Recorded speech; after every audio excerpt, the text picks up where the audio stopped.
Hi, my name's James Robbins and this is Tony Marshall.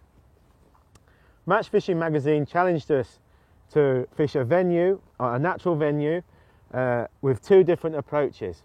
So we've just finished the competition and we're going to give you an insight into how the day went and the different methods that we used. So the venue that we fished, Tony, was Sutton Bonington on the River Soar. And I know this is a venue that you fish quite a lot. I haven't fished a Soar for probably 20 years, so I'm up against it. But I think it's fair to say you're a very, very well regarded natural angler on rivers, and I think it's going to be very interesting to see how the two different approaches pan out. So why did you choose Sutton Bonington? It's used regular in winter leagues and individual matches, and with it being in November, the time of year, it's suited to more a deeper, slower bit of river, so I thought that would be a good venue to try. Yeah, I mean, we had a frost this morning, so it's certainly been cold. Yeah. The river's been up a bit, so there's a bit of colour as well. Yeah. And basically you fished an out-and-out pole approach, and I fished an out-and-out running line approach. And I think the key difference was the response to these different methods.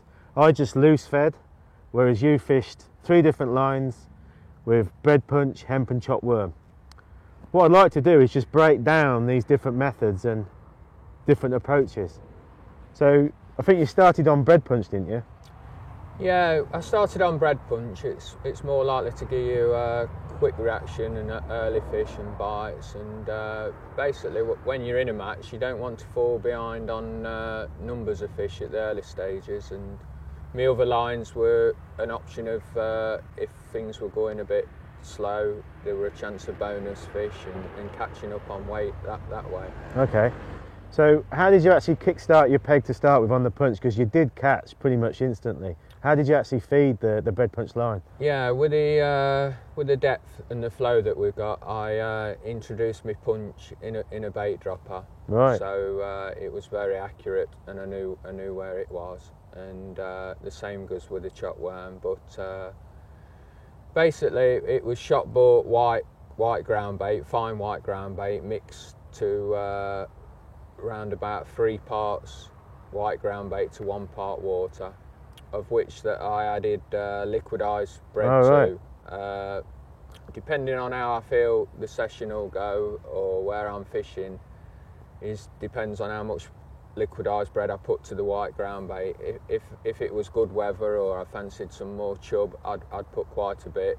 But regarding today's session where it was colder, I only added 20% liquidized. Wow. That's really interesting actually, because I know some people fish liquidized bread, some people fish white crumb, but I didn't consider mixing the two together. And as you say, I guess it's great because you can gauge the response of the fish by adding or subtracting the amount of liquidized bread.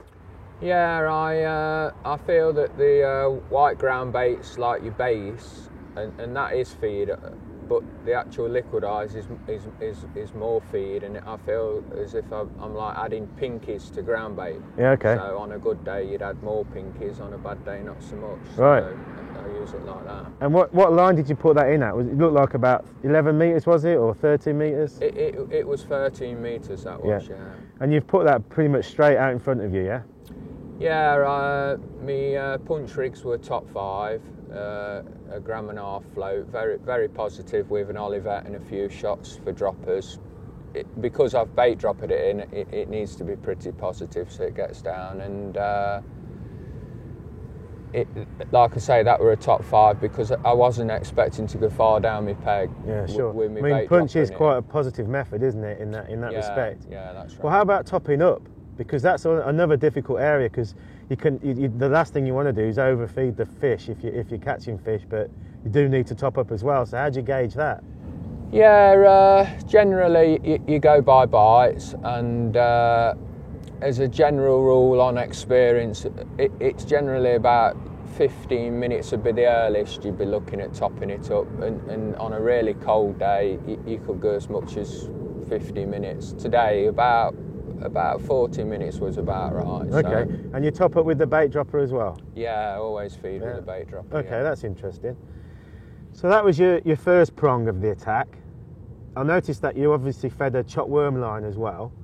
Whereabouts did you feed that in relation to the swim? Yeah, that was done with 11 metres of pole, but down my peg, about 6 metres from the bank. Couple of reasons. One, it's out the way, and another reason is I've loose fed casters over the top, which I guess are settling in about that spot. So okay, so you went in. Did you feed some chop worm at the start? Yeah, just like to establish a base area for it, and then you've loose fed casters over the top before you've even gone on it. Yeah, that's right. I bait dropped it in. I chopped up lobworms and I chopped up a few Dendrobenas. The Dendrobenas are more for they're more active, and the lobworms. I think if given the choice, I prefer lobworms. Yeah, me too, smell, definitely. Yeah. Okay, so I mean, how quickly did you fish a chop worm line, and what was you thinking there? Did you want to rest your bread line, or had the bread line dried up and you refed it, or how did that work? Yeah, in a typical match, you don't want to fall behind on numbers of fish. So if an average day where you were getting bites and catching fish, you don't want to waste time looking for bonus fish. If that match, say, was panning out where I wasn't catching fish, I'd be spending a bit more time looking for one. But sure. As regarding today, I looked after about half an hour. So much information from a bite. Yeah. I find if I put it in and it settled and went straight under, I'd probably consider having another look and catching another one. But regarding today, I went five minutes until I got a bite, so I was soon off that and back onto the bread. So I didn't fall behind on. Okay, yeah, that's interesting. And on the chop worm line, I guess that's another very positive rig, isn't it? And you're fishing heavier gear, just because of the chance that you might hook a bonus fish like a tench or a big chub. Yeah, because that again is bait dropped in. We again, because of the depth and the flow, it's much the same. It's an Olivet with a few drop shots. Today it was a 3 gram float.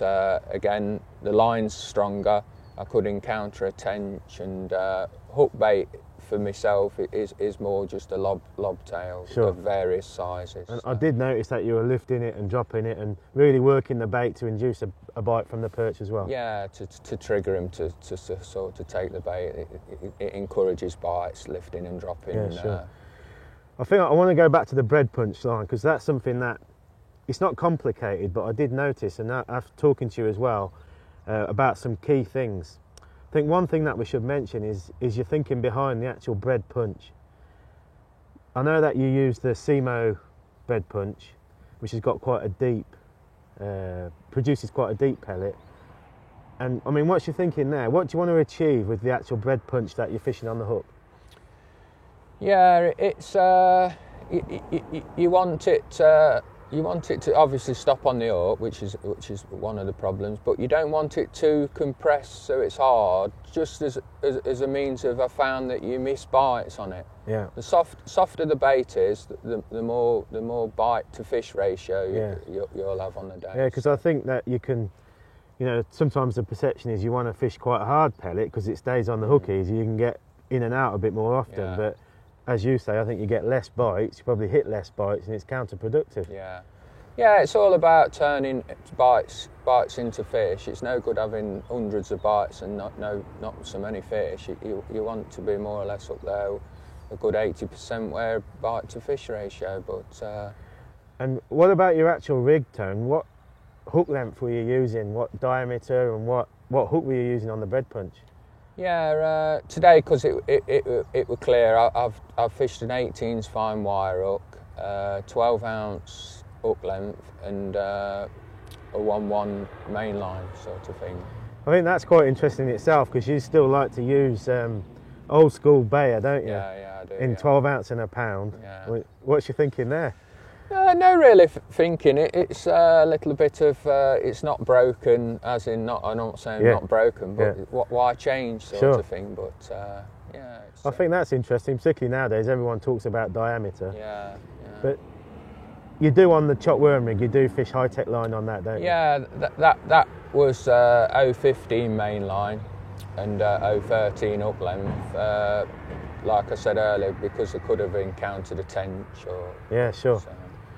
Okay, so the final prong to your master plan was hemp, and I noticed that you were loose feeding hemp, pretty much from the start as well. Yeah. So I guess what was you thinking? To catch on the hemp later in the match if the bread started to fade, or to give you another area to fish with the hemp? What was you thinking there? Yeah, that again, it's a bait and a method that generally will catch you a better stamp of fish. Will at the end get you a better weight. There is many a time when I've been in matches there where I haven't really used it. I've finished off fishing bread for the duration of the match, but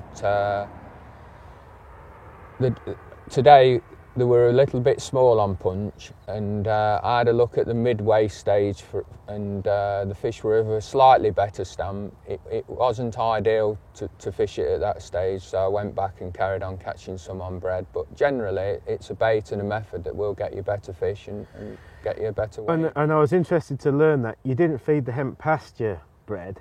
You've actually fed it on the same line, so still at 13 metres, and you fed it directly in front of yourself. But that gave you the area below your bread to fish the hemp. Is that right? Yes, the hemp rig, whereas the bread rig were a top 5 rig, the hemp rig were a top 6. So it means I can explore further down my peg. The hemp, like what you say, is fed more or less in front on me, which is settling downstream. Yeah. During today, a couple of times I've gone further down the peg with bread, and I've had a bite there. And realistically, the only reason for fish being there is that there's hemp blending there, which are a good indicator that I'd get a few later on. Yeah. And did you get any bigger fish on the hemp, or was it pretty much the same stamp as on the bread? They were a little bit bigger today. It's helped to gain a better weight at the end of the day, definitely. Sure. I did notice another thing, and I've seen this for how you fish before, which I think is something that we should mention, and that's where, when you are fishing the pole on a river, you'll actually run the float down the swim by shipping pole from behind you.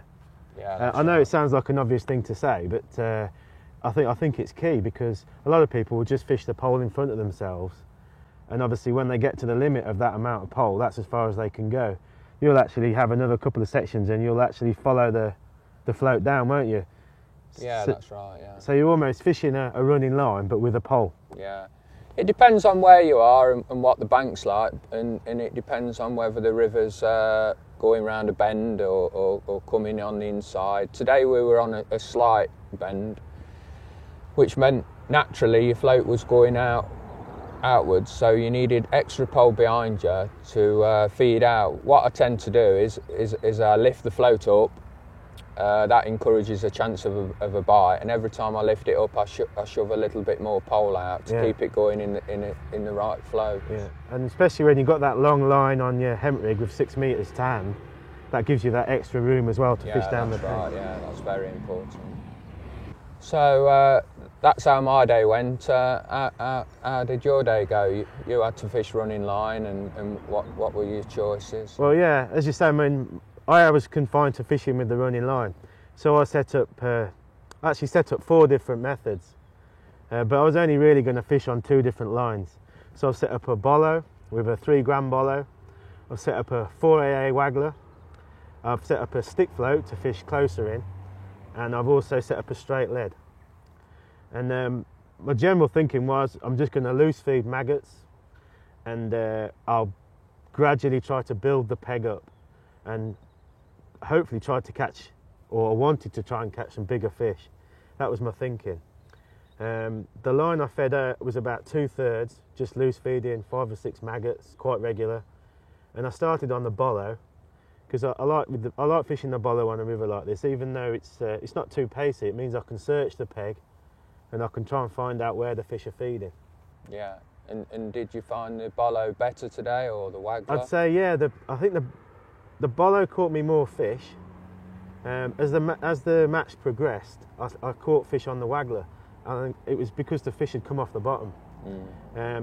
It was quite interesting really, because I really struggled for the first sort of hour and a half of the match. I was just getting the odd bite. When the fish did start to respond, they were feeding quite actively, and I was a bit slow really to up the feed. I think I should have responded quicker, increased the feed, and that would have kept the fish down, and I would have kept them in a more concentrated area. Yeah, I did notice it was slow at the start, and I did expect that. It bread's instant, and loose feeding takes a while to build up. But I was expecting you to probably get bonus fish and possibly overtake me at the end. Well, I'll tell you, after an hour and a half, 2 hours, I was looking down the barrel of a gun, but I did start to pick up some better roach and a few perch, and I also had to go on my trusty straight lead, which got me a few fish when it was fishing a bit harder. So I don't think the approach was too far off. I mean, in the end, you beat me by about £2. I think you had £8.12, I had £6.4. So that's quite a convincing win. But yeah, I do feel that maybe if I'd have combined a chopped worm line on the pole with the bollo and the waggler, because basically the stick float didn't really work at all, I think that I might have pushed you. Going back to your waggler, how far away did you find the bulk best from your hook? Well, no, because what sort of droppers did you have? Because I started to miss some bites on the bollo, and I felt that the fish had come up in the water. And obviously the waggler is a great method for fishing on the drop. Yeah. So I didn't actually fish a bulk on the waggler.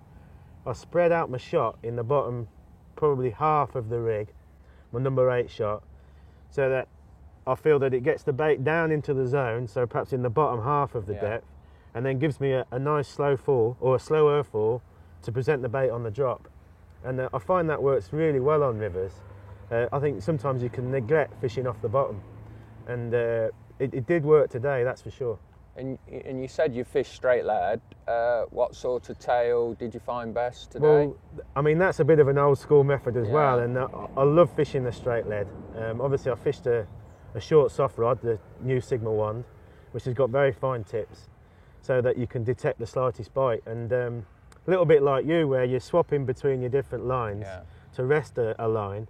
I feel fishing the straight lead just gives the fish a break from the float constantly going through the water, and on its day, you know, it can be devastating. You can pick up bonus fish, you can catch fish when you're not getting bites. Yeah. And I use a long tail typically. I'll use even up to 6 foot sometimes, so that I've got the best of both worlds. I've got the slow fall of the bait, the hook bait falling through the water, but it's going to settle on the bottom, and I'll vary the amount of time that I leave it on the bottom given the response from the fish. Yeah, and today hooks for your free methods and bait? Well, I fished it fine because predominantly we're fishing for roach and perch. I understand that there's not too many bonus fish like chub about, so I fished an 08 hook length, which is Berkeley XWR, which is a nice fine high-tech line, and I've used a size 20 B560 hook, which is a lovely hook. It's very, very sharp, very fine, but really strong. Yeah. And I'd vary that to the response as well. So if I was catching well, like I was in the later part of the match, I might go up to an 18 and fish a double maggot, or even a single maggot, or if it was fishing harder, maybe go down to a 22. But I like a 20, it's a good compromise. Fishing with a good single maggot, you know, you'd find you don't pull out of too many fish. And did you try double maggot today? I did try. I don't think I had a fish on it today. Oh, right. But you know what it's like, another day I could have had a chub, I could have had a big perch. Yeah. So I think it's been an interesting challenge, and it's shown how two different approaches can actually work on, on the same area.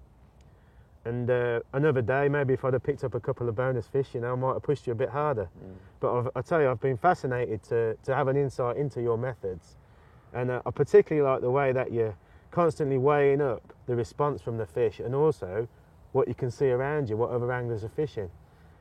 If I perhaps had caught a couple of bonus fish on the running line, that would have perhaps put more emphasis on your chopped worm. Yeah. So, I just think that you need that flexibility, and you need to be constantly thinking and challenging yourself to respond, rather than just going with a set plan and sticking to it. Yeah, a bit of a mixture of what we did. I think without a doubt, a start on bread punch gets you kick-started and puts fish in your net, and then probably loose feeding a running line would probably catch you some bonus fish, just as chopped worm and hemp does. So a bit of a mixture between ourselves would have probably been a better outcome. Okay, so that's round one to you. I wouldn't mind challenging you to fish against me on one of my home venues on another river. Yeah. So perhaps that's something we can set up. Yeah, that'll be fine. Yeah. Cheers, mate. Cheers.